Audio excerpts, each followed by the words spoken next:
Y hoy vamos a compartir una enseñanza de la palabra que yo sé va a bendecirnos muchísimo. Y la hemos titulado de la siguiente manera: Dios en mis batallas. Dios en mis batallas.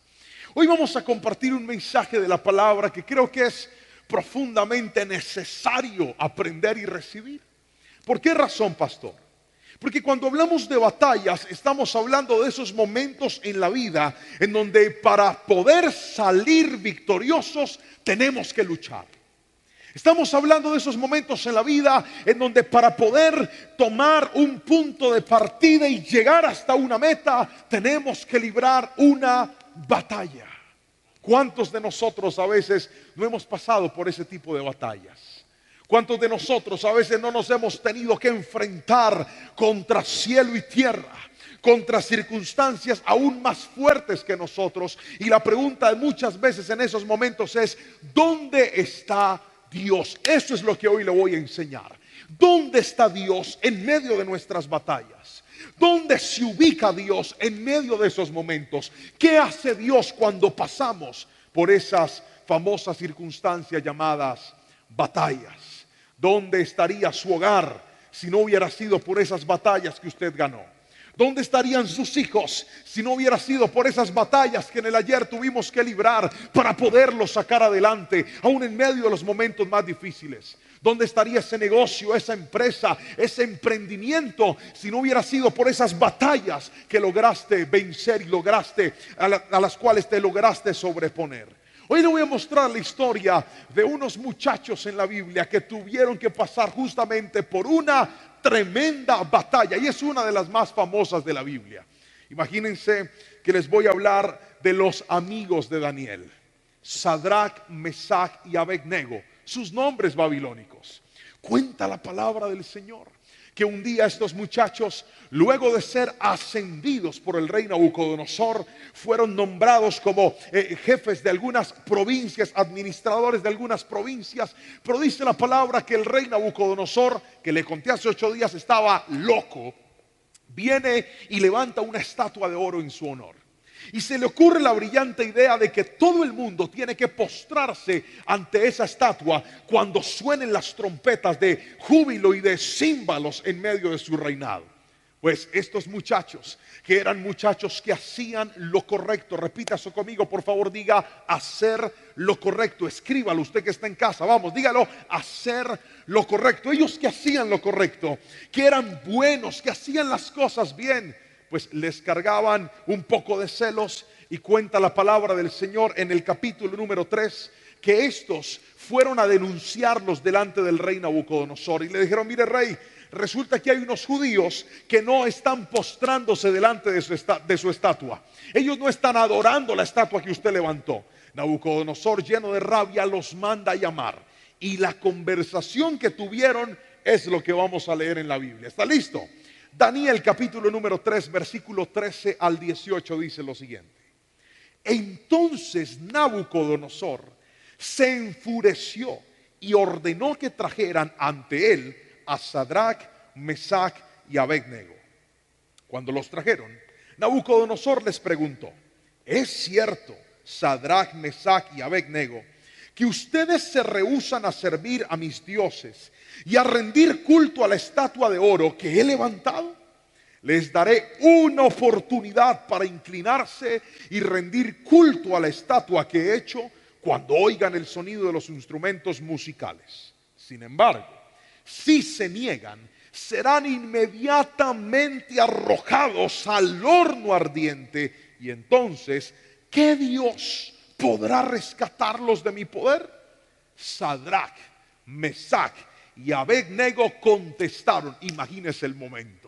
Ahí está el rey amenazándolos de muerte si no hacen lo que él les está pidiendo. Y los 3 muchachos voltean a mirar al rey a los ojos y con mucho respeto le lanzan las siguientes palabras: oh Nabucodonosor, no necesitamos defendernos delante de usted. Si nos arrojan al horno ardiente, el Dios a quien servimos es capaz de salvarnos. Él nos rescatará de su poder, su majestad. Versículo 18. Pero aunque no lo hiciera, deseamos dejar en claro ante usted que jamás serviremos a sus dioses ni rendiremos culto a la estatua de oro que usted ha levantado. Punto final, y griten amén. Qué conversación tan tensa.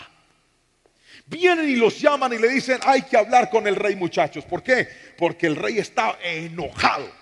Ustedes no quieren adorar la estatua de oro que él levantó. Ellos se presentan con todo respeto delante del rey. El rey les hace una amenaza, les da una oportunidad y les dice: muchachos, si ustedes no me adoran esa estatua, los voy a matar en el horno ardiente. Una de las historias más famosas de la Biblia.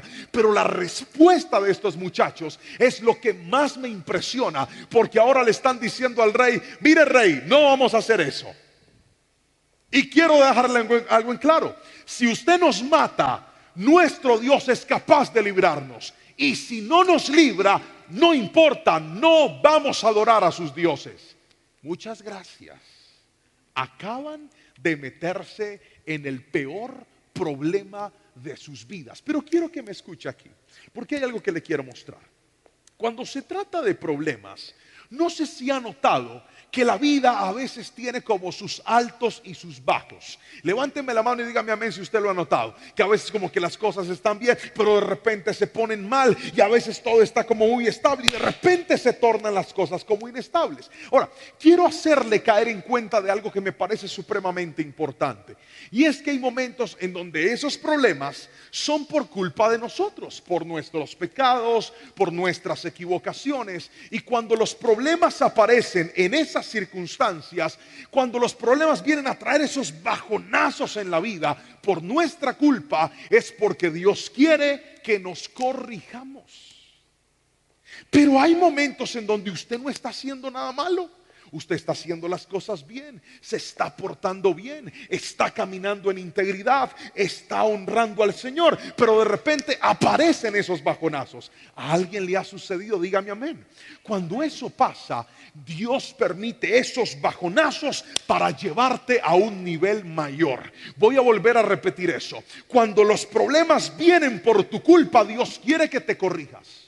Pero cuando los problemas vienen de manera inesperada, aunque tú estás haciendo las cosas de manera correcta, es porque Dios va a usar ese problema para llevarte a un nivel mayor. Si alguien me está entendiendo, tenga la bondad y gríteme un fuerte amén en esta noche. Pero déjeme mostrarle qué pasa con estos muchachos. ¿Qué fue lo que sucedió con Sadrach, Mesach y Abednego? ¿Por qué Dios los metió en esta batalla? No sé si alguien alguna vez se ha hecho esa pregunta. A ver, si Dios está conmigo, si yo amo a Dios, si Él me ama a mí, ¿por qué están pasando estos problemas? Si Dios es tan bueno como la palabra lo describe, ¿dónde está Dios en medio de mi dificultad? Hoy le voy a enseñar dónde se ubica Dios en medio de sus problemas. ¿Para qué los permite? ¿Está listo para aprender? Por favor, escríbame amén si está en la casa. Y vamos con lo primero. Quiero que lo escriba, por favor. Tome nota en su cuaderno, en su celular, en el chat de esta transmisión, donde quiera, pero escriba para que nunca se le olvide. Dios en mis problemas, en primera instancia, me enseña a estar firme. Voy a volverlo a repetir.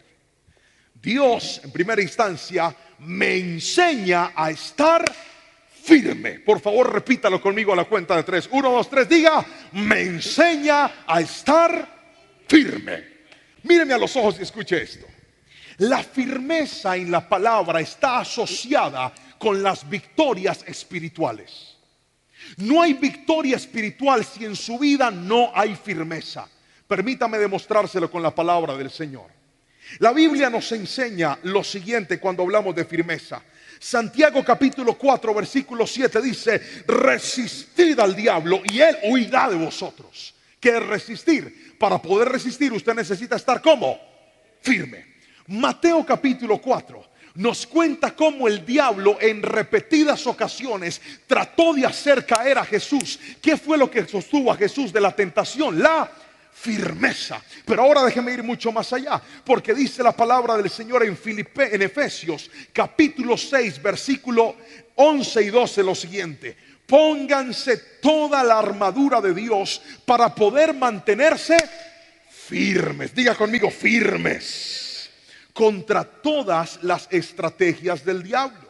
Pues no luchamos contra enemigos de carne y hueso, sino contra gobernadores malignos y autoridades del mundo invisible, contra fuerzas poderosas de este mundo tenebroso y contra espíritus malignos de los lugares celestiales. La firmeza está asociada con la victoria en medio de los problemas. Lo que quiero decirles es esto: hay gente que no ha tenido la victoria de Dios en medio de sus problemas, no porque Dios sea malo, no porque Dios no tenga poder, no porque las promesas de Dios hayan caducado, sino porque les falta firmeza. Hay gente que no le ha hecho falta en la vida oportunidades, han tenido oportunidades. Hay gente que no le ha faltado en la vida recursos porque han tenido recursos. ¿Sabe qué les ha faltado? Firmeza. La firmeza es lo que determina hasta qué punto Dios va a invertir en tu vida. Permítame usar un ejemplo para que esto sea mucho más claro. La cámara que esté conmigo, por favor, expanda hacia el punto en que la iglesia pueda ver la mesa que tengo al frente. ¿Listos? Miren por favor esta mesa. ¿La tenemos? Bien, esta mesa tiene una particularidad, y es que no resiste mucho peso por una razón. Por su altura no es una mesa no es firme, es un poco inestable. ¿Lo está notando? ¿Qué pasa si yo me paro en esta mesa? Me descalabro. Grite amén. Porque no tiene ¿qué? Firmeza. Si fuera un tubo mucho más estructural y tuviera más firmeza, podría aguantar con el peso del pastor Juanpa. Pero por cuanto no es tan firme, no puedo poner cosas pesadas sobre ella, porque entonces se van a caer. ¿Me estoy explicando con la suficiente claridad? A veces Dios no trae grandes bendiciones sobre tu vida porque eres tan inestable que las bendiciones se te caen al piso. ¿Alguien me está entendiendo aquí? A mayor firmeza, más Dios va a invertir en tu vida. Pero hay gente que le falta firmeza en la vida. Y si algo tenían Sadrach, Mesach y Abednego, era firmeza. Por favor, dígame amén si me está entendiendo. Ahora, déjeme mostrarle qué tipo de firmeza o ante qué tuvieron firmeza. El versículo número 4 nos dice algo interesante. Daniel capítulo número 3, versículo número 4 cuenta lo siguiente. Dice así la palabra del Señor. Entonces, un vocero proclamó: gente de todas las razas, naciones y lenguas, escuchen el mandato del rey. Cuando oigan tocar el arpa, la flauta, la cítara, la lira, inclínense rostro en tierra y rindan culto a la estatua de oro del rey Nabucodonosor. Cualquiera que se rehúse a obedecer será arrojado inmediatamente en el horno ardiente. Quiero mostrarle 4 cosas ante las cuales usted tiene que ser firme. ¿Está listo para escribir? Escriba por favor. Tenemos que estar firmes ante lo incorrecto. Otra vez, tenemos que estar firmes ¿dónde? Ante lo incorrecto. Pero también en segunda instancia tenemos que estar firmes ante la envidia. Otra cosa en lo que tenemos que estar firmes es ante la presión. Y por último, tenemos que estar firmes ante la ira. Voy a volverlo a repetir y ya se lo voy a mostrar en la palabra. Primero, tenemos que estar firmes ante ¿qué? Ante lo incorrecto. También tenemos que estar firmes ante la envidia. Tercero, tenemos que estar firmes ante la presión. Y por último, tenemos que estar firmes ante la ira. Déjeme mostrarle porque eso fue lo que estos muchachos lograron hacer. En primera instancia, ante lo incorrecto. Resulta que el rey había levantado la estatua de oro. Quiero que se imagine la estatua de oro recreando la imagen del rey Nabucodonosor. Todo el mundo tenía que adorarla. Por favor, repita conmigo, diga todo el mundo. Más fuerte, diga todo el mundo. Usted escríbalo en la casa, diga todo el mundo. Todo el mundo tenía que postrarse. Todo el mundo tenía que adorarla. Todo el mundo tenía que hacer lo que el rey había mandado hacer. ¿Sabe qué es estar firme ante lo incorrecto? Que aunque todo el mundo lo haga, yo no tengo por qué hacerlo. Qué amén tan desaliñado ese. Que aunque esté de moda, yo no tengo por qué meterme en esa moda si es algo incorrecto. Hace unos días estuve dando una conferencia en un colegio de la ciudad privado. Y cuando llegué a la institución a dar la conferencia, La rectora se me acercó y me dijo: pastor, necesito que me ayude, porque en este momento hay una crisis tremenda en medio de los estudiantes. Y quiero que usted venga a hacernos algunas intervenciones para trabajar con ellos. Y yo le dije: claro, claro, doctora, claro que sí. Cuéntame de qué se trata la crisis. Y me dice: pastor, se nos puso de moda entre las niñas que todas son bisexuales, que le gustan los hombres y que también les gustan las mujeres. Y se nos volvió ahora una moda. Diga conmigo: moda. Otra vez, diga: moda. Entonces, ¿a dónde radica el problema? Que cuando usted desarrolla firmeza en su carácter, hay cosas que empiezan a ponerse de moda, hay cosas que todo el mundo empieza a hacer, pero si son incorrectas, yo no tengo por qué caer en lo que todo el mundo está haciendo. Resulta que Sadrach, Mesach y Abednego estaban en medio de una sociedad en donde todos estaban postrándose ante la estatua, todos estaban rindiéndole culto a la estatua, pero ellos sabían que estar firmes implicaba que aunque todo el mundo lo hicieran, si eso no le agradaba a Dios, entonces ellos no lo iban a hacer. ¿Sabe cuántas personas se han tirado su familia, han dañado su hogar por hacer lo que todo el mundo hace? Es que mis compañeros de trabajo, cuando salimos, nos vamos a tomar y nos emborrachamos. Y me da pena decirles que no. Se pueden ir todos a tomar, pero cuando usted es firme, usted es capaz de decirle no a lo que todo el mundo está haciendo. Voy a imaginar que toda la iglesia dijo amén.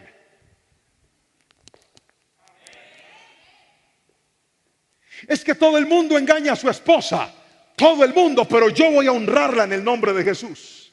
Es que todo el mundo hace trampa para tener más dinero, todo el mundo, pero yo voy a honrar a Dios en el nombre de Jesús. ¿Ve por qué usted pierde las batallas? Porque hace lo que todo el mundo hace. Hoy quiero que escuche esto y por favor no lo olvide. Hacer lo que todo el mundo hace te dará lo que todo el mundo tiene, pero hacer lo que Dios te pide te dará lo que Dios te prometió. Voy a volverlo a repetir. Cuando haces lo que todo el mundo hace, tendrás lo que todo el mundo tiene, pero cuando haces lo que Dios te pide, tendrás las promesas de Dios sobre tu vida. Si alguien me entendió, grite un fuerte amén, por favor, y alabe al Rey de Reyes en esta noche. Pero déjeme mostrarle lo segundo. Tenemos que estar firmes ante la envidia. El versículo número 8 nos cuenta que los demás funcionarios, compañeros de Sadrach, Mesach y Abednego, se enojaron contra ellos y les cargaban envidia. ¿Por qué razón? No sé si le ha sucedido. A veces uno dice: pero yo, ¿por qué le caigo mal a ciertas personas? ¿Pero por qué no me quieren? ¿No le ha sucedido que a veces usted no le hace nada malo a alguien, pero ese alguien no lo quiere a usted? Y entonces nos escudan con esa frase de: uno no es monedita de oro para caerle bien a todo el mundo. No, pero no se trata solamente de eso. Lo que quiero que escuche es esto. La envidia es un sentimiento natural que se despierta en gente incompetente que no está lista para crecer, sino que está lista para criticar y señalar a otros. ¿Se acuerdan de Caín? ¿Qué le hizo Abel a Caín? Nada.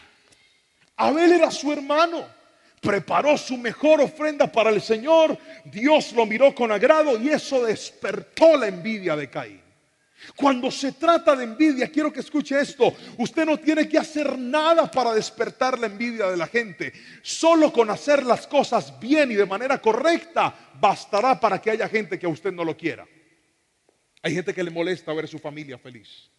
Hay gente que le molesta ver que usted es un buen papá. Hay gente que le da rabia ver que Dios a usted lo bendice. Hay gente que le da rabia verlo a usted feliz. Hay gente que ve sus publicaciones y se molesta con su vida porque cargan dentro de sí envidia. Y escuche bien, porque cuando esos momentos vienen en la vida, ustedes y yo tenemos que aprender a ser personas firmes. Dígame amén si me está entendiendo. Pero hay gente que ante la envidia empieza a flaquear. ¿Cómo flaquea una persona ante la envidia? Empieza a desgastarse, empieza a pelear contra el envidioso, empieza a dejar de hacer las cosas bien solo porque alguien le está cargando envidia. No deje de hacer lo correcto solo porque un envidioso está delante de usted. Ahora, no los provoque tampoco, dígame amén. No los provoque, haga su trabajo, haga las cosas de manera correcta. No se deje desmotivar por los ataques de un envidioso. Mire, yo he probado la mano poderosa de Dios en mi vida. Recuerdo hace mucho tiempo, teníamos de vecina a una familia y había una persona de esa casa que era muy grosera. Era una persona que era muy mal hablada. Colocaba música y era escandalosa. A veces salía a fumar al balcón y caían las colillas de cigarrillo ahí a nuestro balcón. Y yo empecé a indisponerme con eso. Y yo decía, Señor, a mí esto no me gusta porque yo procuro ser siempre un buen vecino. Y no quería llegar al punto de tener una confrontación o ir a hablar con esa persona o ir a decirle. Y entonces usé el arma más poderosa que tenemos los hijos de Dios y se llama la oración. Y empecé a orar. Padre, en el nombre de Jesús te pido, o te la llevas o me llevas a mí para un lugar mejor. Y empecé a orar y a pedirle al Señor y a pedirle al Señor y a pedirle al Señor. Y uno reconoce cuando en ciertos lugares hay ciertas molestias hacia uno. Y había una persona en particular que yo sentía que nos tenía como rabia a nosotros. Pero yo no empecé, Padre, que se le pinche el carro, que se le embolaten las llaves, sino, no, esa no es nuestra guerra. Alguien dígame amén si me está entendiendo. Nuestra guerra es, Señor, tú peleas por nosotros, yo no me voy a desgastar, pero yo te pido en el nombre de Jesús que obre. Querido hermano, al poco tiempo desocuparon. La gloria y la honra es para el Señor. ¿A dónde se fueron? Sabrá Jehová de los ejércitos. Que les vaya bien a donde sea que se encuentren. Pero Dios me libró de ese chicharrón. ¿Por qué? Porque escuche bien, a veces nosotros ante la envidia, los celos y las contiendas de la gente nos ponemos a pelear contra ellos, cuando la Biblia dice que nuestra guerra no es contra personas, nuestra guerra es espiritual. Y hay gente que pierde la bendición cuando se pone a pelear contra el hombre. Voy a imaginar que dijeron amén. Hay gente que pierde la bendición cuando se pone a pelear con el envidioso. No pelee con el envidioso. Siga haciendo lo correcto. Que el envidioso está buscando su caída, pero Dios está buscando cómo levantarlo. Siga haciendo lo correcto. Que el envidioso está buscando que usted lo echen del trabajo, pero primero lo van a echar a él. Alguien grite mi amén si me está entendiendo hoy y alabe el nombre de Jesucristo, porque Dios respalda a la gente firme ante esas circunstancias. Pero decía también que tenemos que estar firmes ante ¿qué? Ante la presión. El versículo 14 y 15, que fue el que leí al principio, nos cuenta que cuando Sadrach, Mesach y Abednego se encontraron con el rey trató de presionarlos. Diga conmigo, presión. Vamos fuerte, diga presión. ¿Qué es presionar? Presionar es forzar a alguien mediante amenazas o manipulación para que haga algo que no quiere o que no debía hacer. Otra vez, ¿qué es presionar? Forzar mediante amenazas o manipulación a una persona para que haga algo que no quiere hacer o que no debe hacer. Resulta que la palabra del Señor nos enseña que tenemos que estar firme ante la presión. Ellos estaban frente al mismísimo rey Nabucodonosor y él les dice, o adoren la estatua o los voy a matar en el horno de fuego. Y yo no veo unos muchachos diciendo, ay rey, no hay manera que no nos queme. ¿Por qué no nos da permiso? Y si nos da otra muerte diferente. No. Ellos dijeron, haga lo que quiera. Nosotros vamos a hacer lo que debemos hacer. Y hay gente que ante la presión ha perdido las batallas. Se les aparece el novio y les dice, si usted no fornica conmigo, la dejo. ¿Y sabe qué hace la niña? Se va a fornicar con él para no perderlo. Eso se llama presión. Por eso eres tan infeliz en tus relaciones sentimentales. Un hombre que te force a ir a una cama de manera indebida para que tú le demuestres tu amor, no te ama. Nadie dice amén. Pero eso es una realidad absoluta. Si usted no está conmigo, me voy. Bien pueda, mi hijo, Dios lo bendiga y lo guarde en el camino. Porque si me quedo con Cristo lo tengo todo. Alguien grite mi amén en la vida. Firmeza es entender que no hay nada mejor que honrar y agradar al Rey de Reyes y Señor de Señores. Si alguien lo está creyendo, por favor, dígame un fuerte amén. No ceda ante la presión. Oiga, si usted no firma ese papel diciendo que usted se ganó esa plata que no se ganó, pierde el negocio. Dígale, perdido el negocio. No importa. Más tiene Dios para darle a usted. No ceda ante la presión. Hay gente que está endeudada financieramente porque cede ante la presión. A veces la presión se disfraza de asesor comercial de un banco. ¿Aló? Señora, sí, dígame. Señora, es que aquí tiene usted un crédito aprobado por 20 millones de pesos. Y resulta que usted no necesita esa plata. Y el banco le dice, échele mano a eso. ¿Usted no sabe que a ese muchacho le pagan por hacer créditos? ¿Y quién va a pagar ese crédito? ¿Quién lo va a pagar? El muchacho que se lo ofreció a usted. No se deje presionar. ¿Alguien me está escuchando aquí? No sé, si usted no necesita esa plata, no la reciba. Alguien dígame amén si me está entendiendo hoy. Ay, no, es que me quedaron en llamar ahorita otra vez. ¿Y yo qué hago? ¿Cómo que yo qué hago, pastor? Diga, no. Hay gente que ante la presión no sabe decir que no. A todo le dice que sí. Y cuando usted le dice que sí a todo, tendrá que aprender a resolver todos los problemas que se le atraviesen en el camino. Aprenda a decir no ante la presión. Si alguien me está entendiendo, por favor dígame un fuerte amén. Pero déjeme mostrarle ante qué más hay que tener firmeza, y es ante la ira. El versículo 19 dice que Nabucodonosor se enojó cuando estos muchachos le dijeron que no iban a adorar la estatua.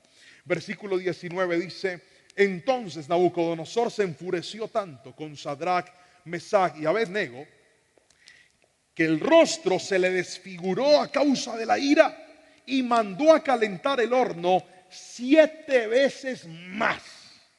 Nosotros nos compramos en estos días una freidora de esas de aire. Chévere, ¿sabes? Llegó a la casa la freidora de aire. Y resulta que yo no le regulé bien la temperatura, se me fue la mano. Y en vez de fritar las papas, las quemé. Porque tenía más fuego del que era. Así estaba el horno de Nabucodonosor. Les dijo, póngale 7 veces más calor que el que normalmente tiene. Estaba ardido en ira. Pero ni siquiera la ira quebró a estos muchachos. Permanecieron firmes a pesar de la ira de Nabucodonosor. Los voy a quemar y voy a calentar eso más. Y yo no los veo yo diciendo, ay rey, por favor reconsidérelo. Ay, yo le pido. Dijeron, nos va a quemar, quémenos. No hay ningún problema. Dios nos puede librar. Alguien dígame amén. Dios nos puede librar. Haga la prueba. Y los llevaron. Dice la palabra del Señor que los amarraron, que los ataron, que unos soldados los cargaron y justo cuando abrieron el horno y los arrojaron, era tan fuerte el calor que los lanzaron a ellos se murieron a la entrada del horno. No ellos, los soldados que los estaban tirando cayeron muertos. Y con esto quiero enseñarles lo segundo y último para orar y terminar esta palabra. Y es que en primera instancia, Dios en medio de los problemas, como se lo decía hace un rato, nos va a enseñar a desarrollar ¿qué? Firmeza. Diga conmigo, firmeza. ¿Qué hace Dios en medio de los problemas? ¿Te enseña qué? Otra vez, ¿te enseña qué? Pero lo segundo y último que le quiero enseñar, escriba esto por favor. Dios en los problemas no te dejará en vergüenza. Otra vez, Dios no te dejará en vergüenza. ¿Puede repetirlo conmigo? Por favor, levante la mano derecha en casa o aquí en el templo, donde sea que esté, y diga conmigo, Dios no me dejará en vergüenza. Yo quiero que alguien lo declare con fe y lo crea en su corazón. Diga, Dios no me dejará en vergüenza. Ahora, ¿por qué Dios no dejó en vergüenza a estos muchachos? Porque estuvieron. Cuando usted pierde la firmeza, pierde el respaldo de Dios. Otra vez, cuando usted pierde la firmeza, pierde el respaldo de Dios. Pero cuando usted se mantiene, Dios lo va a defender, no lo va a dejar en vergüenza. El versículo 19 hasta el versículo 27 dice lo siguiente. Vamos a la palabra del Señor. Dice lo siguiente. Capítulo número 3, versículo 19 en adelante. Cuenta así la Biblia. Entonces ordenó que algunos de los hombres más fuertes de su ejército ataran a Sadrach, Mesach y Abednego y los arrojaran al horno ardiente. Así que los ataron y los arrojaron al horno totalmente vestidos, con sus pantalones, sus turbantes y sus túnicas y sus demás ropas. Ya que el rey, en su enojo, había exigido que el horno estuviera bien caliente, las llamas mataron a los soldados, mientras arrojaban adentro a los 3 hombres. Mire la rabia lo que produce. Versículo número 23. De esa forma, Sadrach, Mesach y Abednego, firmemente atados, cayeron en las rugientes llamas. Versículo número 24. Escuche esto porque aquí hay una promesa de Dios para su vida. De pronto, Nabucodonosor, lleno de asombro, se puso de pie de un salto y exclamó a sus asesores: ¿no eran 3 los hombres que atamos y arrojamos dentro del horno? Sí, su majestad, así es, le contestaron. Versículo 25. Miren, gritó Nabucodonosor, yo estoy viendo 4 hombres desatados que caminan en medio del fuego sin sufrir daño, y el 4.º hombre se parece a un dios. Versículo 26. Entonces Nabucodonosor se acercó tanto como pudo a la puerta del horno en llamas y gritó: Sadrach, Mesach y Abednego, siervos del Dios Altísimo, salgan y vengan aquí. Y así que Sadrach, Mesach y Abednego salieron del fuego. Dígame amén si lo está entendiendo en esta noche. Y dice la palabra: entonces los altos funcionarios, autoridades, gobernadores y asesores los rodearon y vieron que el fuego no los había tocado. No se les había chamuscado ni un cabello, ni se les había estropeado la ropa, ni siquiera olían a humo. Versículo 28. Entonces Nabucodonosor dijo: alabado sea el Dios de Sadrach, Mesach y Abednego. Envió a su ángel para rescatar a sus siervos que confiaron en él. Desafiaron el mandato del rey y estuvieron dispuestos a morir en lugar de servir o rendir culto a otro Dios que no fuera su propio Dios. Por lo tanto, yo decreto, mire las palabras de Nabucodonosor, el mismo que estaba enojado mandándolos a matar, ahora mire lo que está diciendo luego de ver el respaldo de Dios sobre la vida de ellos. Yo decreto, si alguien de cualquier raza, nación o lengua habla en contra del Dios de Sadrach, Mesach y Abednego, será despedazado y su casa será reducida a un montón de escombros. No hay otro Dios que pueda hacer lo que hace este Dios.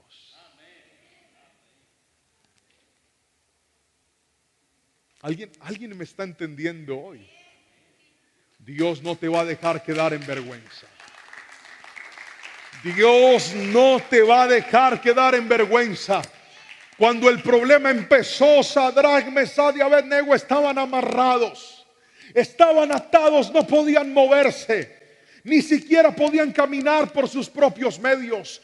Otros tuvieron que cargarlos, pero mientras los estaban arrojando al horno, ellos dentro de su alma sabían que el Dios que los había llamado también los iba a defender, que el Dios que los había escogido también podía pelear por ellos. ¿Cuántas veces en medio de los problemas tú no sabes qué hacer, no tienes cómo moverte, estás atado como ellos y dices: Señor, no me queda más remedio que esperar, no me queda más remedio que aguantar, no me queda más remedio que resistir, pero tú eres capaz de librarme de esas llamas, y si no me libras de esas llamas, moriré firme, porque no te voy a fallar. Pero ¿sabe qué dice la palabra? Que Dios no dejará en vergüenza a sus hijos. Y hoy quiero declarar sobre tu vida: aunque entres al problema atado, saldrás libre en el nombre poderoso de Jesús, glorificando al que todo lo puede, al que pelea por ti y al que en esta noche te dice: aún en tus peores problemas, yo también voy a estar ahí contigo. Gríteme amén si lo cree, por favor, en esta noche. Él no te dejará en vergüenza. Y quiero terminar orando por toda la iglesia que está en este lugar, por toda la iglesia que está ahí conectada con nosotros, que se ha preguntado muchas veces, que se ha preguntado recientemente, que se ha preguntado en instantes como estos: Señor, si tú eres mi Dios, si tus promesas son reales, si tu palabra es verídica, si tú eres bueno, como lo dice, lo enseñan las Escrituras. ¿Por qué me están llevando atado a un horno de fuego? ¿Por qué están tratando de acabar con mi vida si yo no he hecho nada malo? ¿Por qué estoy perdiendo mi tranquilidad si yo no he tocado a nadie? ¿Por qué estoy perdiendo mis recursos si yo no le he hecho nada malo a nadie? Pero hoy te digo, cuando entras a un problema de manera injusta, Dios se va a glorificar a través de ese problema. Voy a volverlo a repetir y alguien tiene que creerlo si lo está entendiendo en esta noche. Cuando entras a un problema de manera injusta y tú no entiendes y tú dices, pastor, no sé cómo, no sé cuándo, no sé de qué manera, es porque Dios se va a glorificar en medio de ese problema. Pero tienes que entender que a veces Dios dejará que toques el horno de fuego para que todos los que no creían y todos los que no confiaban, todos los que dudaban del poder de Dios, se den cuenta que en la firmeza tú demuestras al Dios que tienes, pero en la crisis Dios le va a demostrar a todos que Él es tu Señor y que Él es poderoso. Alguien, si lo está entendiendo, dígame un fuerte amén, por favor. Yo quiero invitar a toda la iglesia, aquellos que en esta noche dicen, pastor, yo necesito ver la mano de Dios en mi vida. Yo necesito ver la mano de Dios en medio de ese problema que me tocó la puerta. ¿Cómo se llama tu horno de fuego? ¿Cómo se llama ese horno que hoy está con las puertas abiertas? Que está 7 veces más caliente de lo normal, que está listo para devorarte. No importa el tamaño de tu problema, lo que importa es que Dios hoy te promete que se va a meter contigo en medio de ese problema. Y lo que todo el mundo pensó que te iba a pasar, se quedarán esperando verte caído, se quedarán esperando verte destruido, se quedarán esperando verte muerto, se quedarán esperando ver tu familia hecha pedazos, se quedarán esperando ver tus hijos hechos pedazos, se quedarán esperando verte en la quiebra, se quedarán esperando verte mal, porque Dios permitió el horno de fuego no para quemarte, sino para glorificarse en medio de ese problema. Dios también está en medio de los momentos difíciles. Y si alguien necesita su ayuda, póngase de pie, por favor. Levante sus manos al cielo.